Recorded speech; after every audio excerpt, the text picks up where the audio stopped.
You're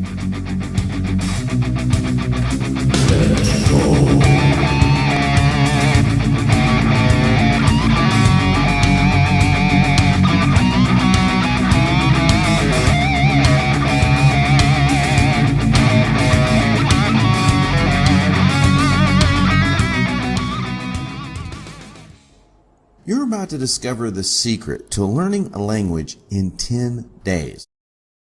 Oh my God, tell me more. And what's amazing is that it only takes 30 minutes a day. Now, just to be clear, by 30 minutes, I don't mean 30 minutes of torture where you're trying to cram in grammar rules.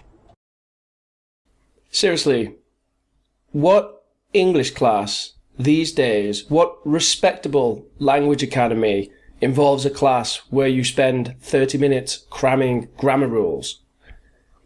Nobody. And spending endless time with flashcards or using... This annoys me a little bit because actually flashcards can be quite effective for some people. It's true that most people don't really like flashcards, but for people who enjoy studying and are quite academically minded, flashcards can actually be quite useful. I used flashcards when I started learning Spanish, and I used them to learn about 400 new words a month. And I did that for about the first year or 18 months that I was learning Spanish, which means that using flashcards, I learned about 1,800 words in Spanish, and that was incredibly useful. Any of the traditional ways of learning a foreign language taught in schools, universities, or by a private language tutor whom you might hire. And on top of that, I'm also going to explain to you why many people fail to learn a language from software-based tools like Rosetta Stone. Now, Well, apart from the fact that Rosetta Stone is a gimmicky, marketing-based business proposition that doesn't actually have much science backing up the method. Accelerated learning methodology is so easy that you can start speaking immediately. Did you ever study a second language in high school or college? And you practiced grammar drills and studied sentence syntax. You memorized conjugations for endless lists of verbs. I talk, you talk, she talks, we talk. It's true that in some state schools, this is the kind of method that they follow. But there's a few reasons for that. One is that they're basing their methods on pedagogy that is decades out of date. And two, it's because they have a class of 35 children, and with 35 children, it's quite difficult to have an intimate conversation-based class. Although not impossible. I know some very good teachers who can deal with that kind of thing. How fun was that? After all that effort, most students still struggle to speak comfortably with natives and don't have perfect pronunciation. Well, what do you expect? I mean, they've spent what? Maybe 2 hours a week for, 6 years? That's nothing. That's nothing. How could they expect to speak fluently with only 2 hours a week for maybe 6 or 7 years? Not only that, but when you're a kid in school, you don't care, so you don't listen.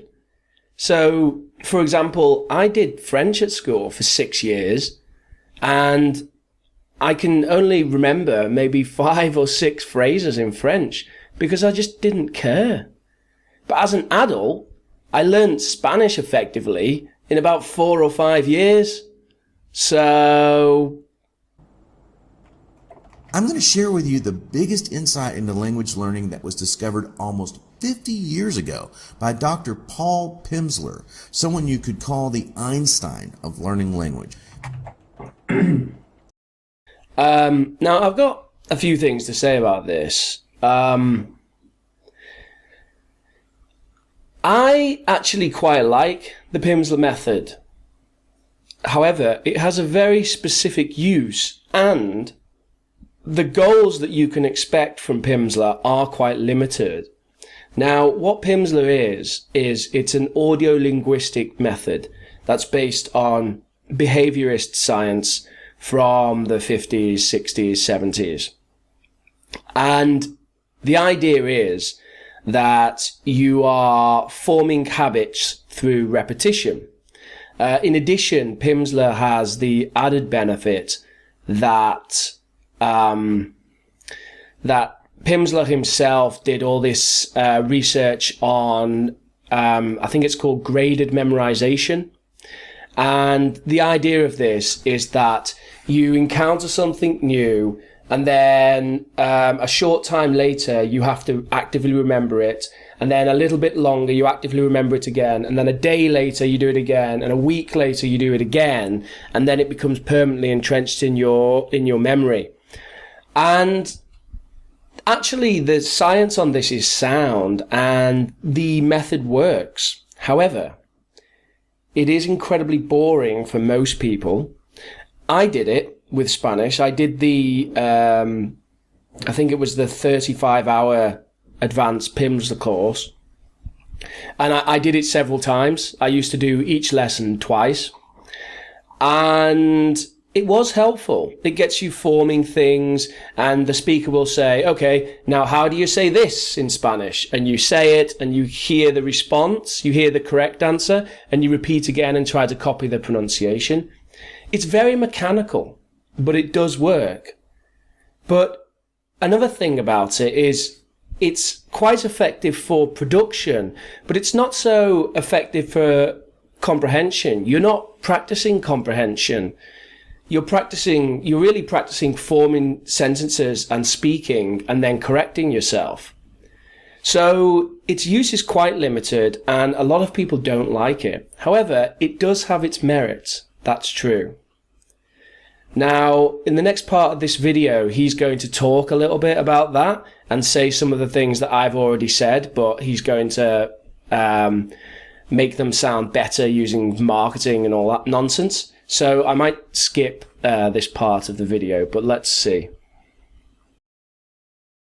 We had an oral history. Most people, even kings and queens, couldn't write or read in ancient times. Even today, still 25% of the world's population of 7 billion can't read, which is about 2 billion people.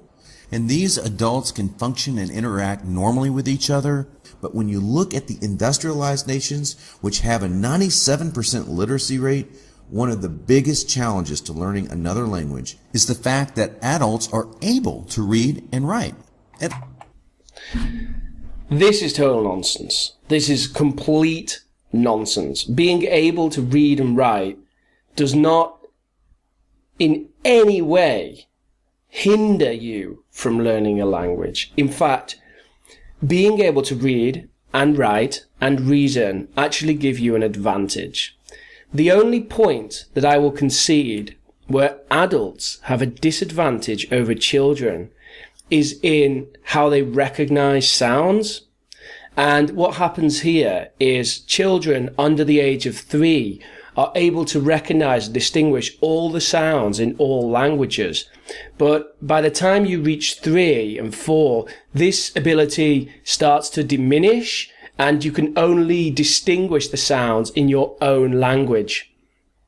So this makes it harder for, say, Spanish speakers with only 5 or maybe 6 vowel sounds, being able to learn English.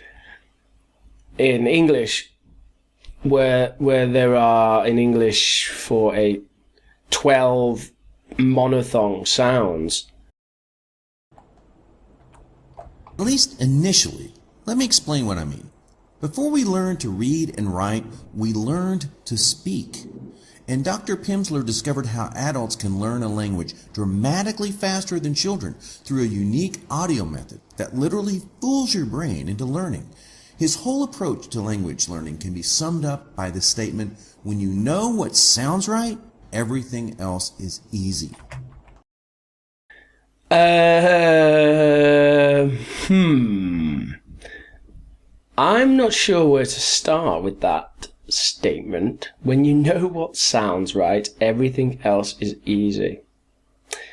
Perhaps they're talking about how native speakers intuitively know when something is wrong, but they can't necessarily explain why using the grammar. The reason for that is that native speakers have spent tens of thousands of hours when they're a child speaking and listening and practicing the language.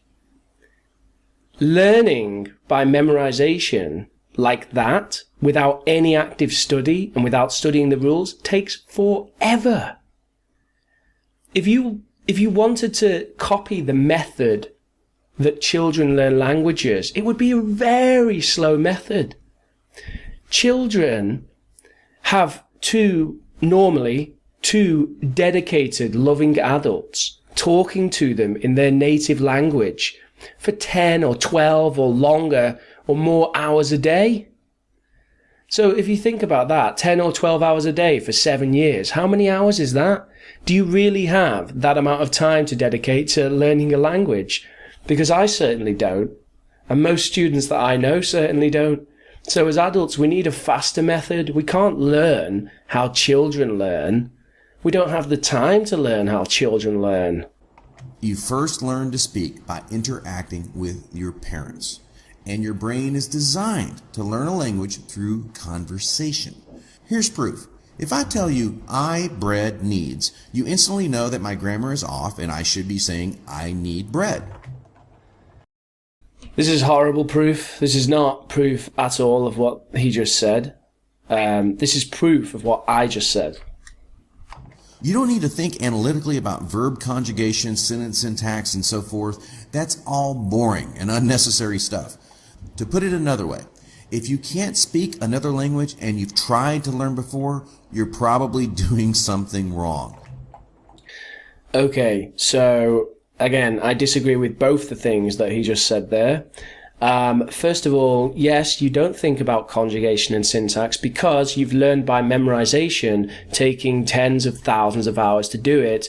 Unfortunately, adults don't have that time, so instead, we learn conjugation. If you're English speaking Spanish, you learn conjugation because conjugation is quicker than learning every single word by memorization.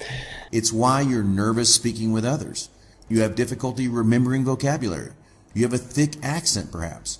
You spent hours on end trying to memorize flashcards, and when you ask a native a question, you can't understand anything that's being said back to you. Yeah, that's quite a normal process that most adult learners go through. Around about A2 and B1, adult learners tend to have quite a capable vocabulary where they can express a lot of things. But when they speak to a native speaker, they can't understand anything. That's perfectly normal. That's because most native speakers speak at a speed and use terms that intermediate language learners just don't really understand. The only way to get around that is you say, could you please speak slower? And I'm sorry, do you mean this? Do you mean that? What do you mean? Point. Use this kind of communication. That's perfectly normal. It's a perfectly normal process and a perfectly normal part of the learning process. And if you continue to study and you continue to learn, then you get past it. That's no way to learn. So, how do you start speaking another language in 10 days? Introducing the quick and simple course. The secret is in the audio. These 4 CDs contain 8 fluency-oriented lessons. Just sit back and let the audio do the work for you. If this doesn't sound like marketing nonsense now, then I don't know what does. It is really that effortless. There are many reasons why you need to use the Pimsleur approach. Reason number 1, 100% audio based. All you have to do is push play and listen. That's actually a total and complete lie. The way that the Pimsleur method works is that you listen and then you repeat. unless this is a course that's different to every other Pimsleur course that I've seen, then I don't know what they're talking about. After finishing these lessons, you're going to naturally grasp and speak the language using practical words and phrases. You'll learn like a child does by mastering speaking before reading or writing. Keep in mind, we don't focus on reading or writing because it distracts you from intuitively learning a language by ear. Reason number 2, short and manageable lessons. Each lesson is 30 minutes long, and you only need to listen to one lesson per day. Let's be practical. If you're like most of our customers, that's more than enough for your average day. Reason number 3, learn anytime, anywhere, even while doing other activities. You probably have multiple obligations in your life. Okay, so at this point I'm certain that it's the same Pimsleur course that I'm familiar with because it's the 30-minute lessons. So it is in fact speak and repeat. So there's quite a few things that he's just said which are absolute nonsense.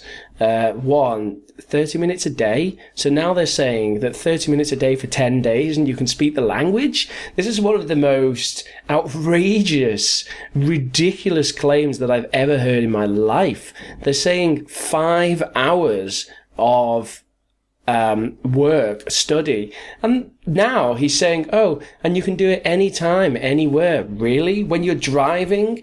I remember doing Pimsleur, and it requires quite a bit of concentration. You have to focus, because when the CD says to you, how do you say, then you have to stop and think and formulate the sentence. So you can't be reading or driving or doing something else. It's just not going to work. This video is getting more and more ridiculous. Between work, family, and play, right? Well, having a program that you can take anywhere allows you to fit learning into your schedule without changing your daily habits. You can listen on your iPod or MP3 player, which means you can learn anywhere. On your lunch break, during your drive or walk to work, while getting dressed in the morning, while shaving, while you're working out, while cooking, while washing the dishes. Reason number 4, it's fun. You're going to be learning a valuable skill, and you're going to be having fun doing it. And you're going to remember what you learned with. Anyway, the video kind of goes on, and it just gets worse from that point on. I have a general point to make here, and I suppose it's quite obvious. Watch out for this nonsense. Watch out for nonsense like this. Now, there are some people, like for example Vaughan in Spain, or Baljan as they call him, and he kind of uses this kind of marketing nonsense, but actually his method is quite effective. So that's one thing. Whereas something like this, the marketing is just such a lie, and the method, it has some merit, but it's nowhere near as effective as the claims that they're making. So anything, this is a general rule with language learning. If anything sounds too good to be true, then it probably is. Anyway, I might do some more videos like this, folks. As you can tell, I haven't done much stuff like this, and that's why the video is all over the place. But I hope it's been helpful in some respects. Thank you very much for watching, and as always, catch you later.